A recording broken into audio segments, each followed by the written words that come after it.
Pentecost అంటే భాషలు మాట్లాడతాం. భాషలు అంటే ఏంటి తెలియట్లా, కానీ భాషలు మాట్లాడింది. పెంతెకోస్తు ప్రారంభించింది ఎవరంటే యేసుక్రీస్తే. ఆయన యాయిరు ఇంట్లోకి వెళ్ళి ఆ యాయిరు కుమార్తెతో ఆయన భాషలు మాట్లాడారు.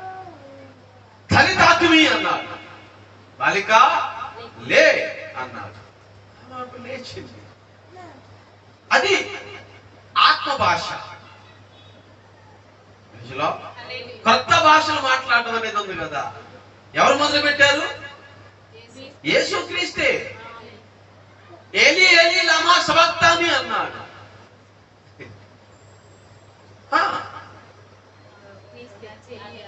నా దేవా నా దేవా నన్నేల చెయ్యి విడనాడితివేంది దాని అర్థము.